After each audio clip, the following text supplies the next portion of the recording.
students, I am Akansha, your English coach. Welcome to Nitai Group. चलिए तो आज हम पढ़ेंगे pronoun. Pronoun means सर्वनाम. ठीक है. This is the definition of pronoun. Pronoun is a word which is used in place of a noun. As example for he, she, it, I, we, you, this, that, those, what, himself, etc. अब Hindi definition है इसकी, संज्ञा के स्थान पर उपयोग किए जाने वाले शब्दों को हम कहते हैं सर्वनाम. ठीक है. अब है काइंड्स ऑफ प्रोनाउन मीन्स सर्वनाम के भेद. फर्स्ट है पर्सनल प्रोनाउन, सेकेंड है रिलेटिव प्रोनाउन, थर्ड है रिफ्लेक्सिव प्रोनाउन, फोर्थ है इंटेरोगेटिव प्रोनाउन, फिफ्थ है डेमोन्स्ट्रेटिव प्रोनाउन, सिक्स्थ है डिस्ट्रीब्यूटिव प्रोनाउन, सेवेंथ है इंडेफिनिट प्रोनाउन, एट्थ है रेसिप्रोकल प्रोनाउन. चलिए तो अभी हमने पढ़े हैं काइंड्स ऑफ प्रोनाउन और अब हम प्रोनाउंस को डिटेल में पढ़ेंगे, इनके काइंड्स को डिटेल में पढ़ाएंगे. देखिए फर्स्ट होता है पर्सनल प्रोनाउन मीन्स पुरुषवाचक सर्वनाम. पर्सनल प्रोनाउन तीन प्रकार के होते हैं. There are 3 types of personal pronoun. First है उत्तम पुरुष. उत्तम पुरुष मीन्स फर्स्ट पर्सन, इससे बात करने वाले का बोध होता है. It's describe to whom talking, जैसे I, my, mine, me, we, our, us. Example for first है I am reading a book. ठीक है. सेकेंड है वी आर गोइंग, इसमें आई एंड वी का यूज हो रहा है. सेकेंड है मध्यम पुरुष मीन्स सेकेंड पर्सन, इससे बात सुनने वाले का बोध होता है. इस डिस्क्राइब हु इज लिसनर, जैसे you, your, yours. Example for you are a good boy. Second this is your house. Third है अन्य पुरुष मीन्स थर्ड पर्सन, इसमें उस व्यक्ति का बोध होता है जिसके बारे में बात होती है. इस describe the person talking about, जैसे he, she, his, her, it, they, them. Example for Ram is a honest boy. Second she is sleeping. चलिए सेकेंड होता है रिलेटिव प्रोनाउन मीन्स संबंधवाचक सर्वनाम. जो सर्वनाम दो वाक्यों को जोड़ता है which connected two sentences is called relative pronoun. जैसे who, whom, whose, that, which इत्यादि. एग्जाम्पल फॉर who का प्रयोग व्यक्ति के लिए सब्जेक्ट के रूप में होता है. जैसे कि एग्जाम्पल है the boy who works hard must pass. जो लड़का मेहनत करता है, हार्ड वर्क करता है, वो पास ही होता है. ठीक है. सेकेंड है I know the man who come here.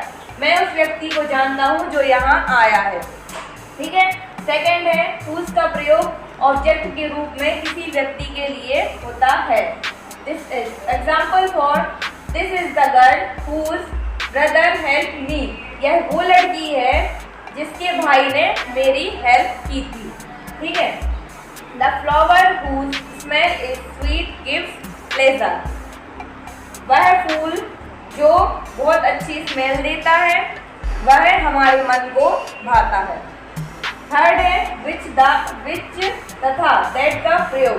Relative pronoun के रूप में विच तथा दैट का प्रयोग किसी जानवर या वस्तु के संबंध में किया जाता है. Example for the time which is the lost forever. The time समय एक ऐसी चीज है जो लौटकर कभी वापस नहीं आ सकता. This is the book that I bought last year. यह वह बुक है जो मैंने लास्ट ईयर खरीदी थी. ठीक है. फोर्थ है इट इज वॉज से शुरू होने वाले वाक्य में भी रिलेटिव प्रोनाउन का प्रयोग किया जाता है. स्ट्रक्चर है इसका it is was plus noun या प्रोनाउन प्लस रिलेटिव प्रोनाउन.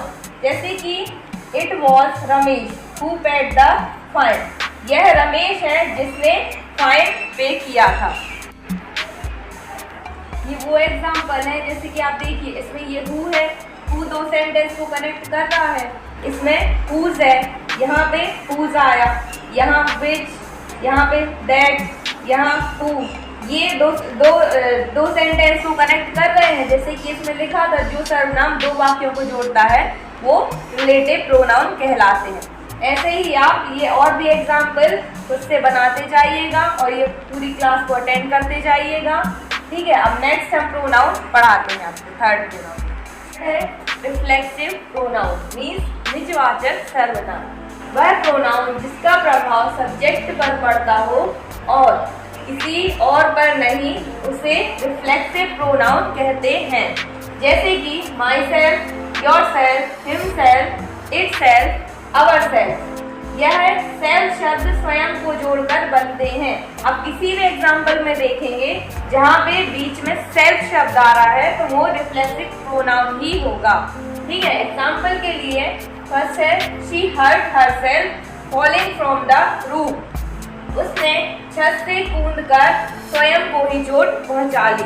ठीक है, सेकंड है they blame themselves to the accident. उसने अपने एक्सीडेंट का कारण खुद को ही समझा। ठीक है, एम्फेटिक फिर आया एम्फेटिक। एम्फेटिक में क्या होता है, इसमें प्रोनाउन पर दबाव महसूस होता है। जैसे कि फर्स्ट है example she herself open the door. उसने स्वयं ही दरवाजा खोला।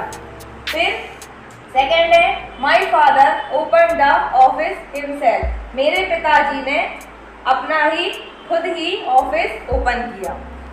फोर्थ है इंटेरोगेटिव प्रोनाउन, मीन्स प्रश्नवाचक सर्वनाम। जो सर्वनाम प्रश्न पूछने का कार्य करता है उसे इंटेरोगेटिव प्रोनाउन कहते हैं। Which pronoun asks a question is called interrogative pronoun. Example for first है who is he, means वह कौन है। Second है whose pen is this, वह किसका पेन है। Third है what is your name, आपका नाम क्या है। Fourth है which pen is yours, आपका पेन कौन सा है। ठीक है, तो इसमें who का यूज हो रहा है, मीन्स who आता है क्वेश्चन वर्ड में। ठीक है, इसमें who यहाँ पे है, whose यहाँ what यहाँ which। तो जिस वर्ड में who, which, what, which इसका यूज होता है वह प्रश्नवाचक सर्वनाम में आते हैं। ठीक है, अब फिफ्थ है डेमोन्स्ट्रेटिव प्रोनाउन, मीन्स संकेतवाचक सर्वनाम। जो प्रोनाउन नाउन संज्ञा की ओर संकेत करता है संकेतवाचक सर्वनाम कहलाता है। Which pronoun indicates to a noun called demonstrative pronoun. Example for this is my book. यह मेरी पुस्तक है। ठीक है, इसमें my का यूज हुआ है तो my होता है noun, मतलब मेरा, मेरा noun में आता है। ठीक है, सेकंड है that is my house, यह मेरा घर है। ठीक है, अब इसके बाद आप नेक्स्ट प्रोनाउन पढ़ेंगे। सिक्स्थ प्रोनाउन है डिस्ट्रीब्यूटिव प्रोनाउन, मीन्स विभाग सूचक सर्वनाम।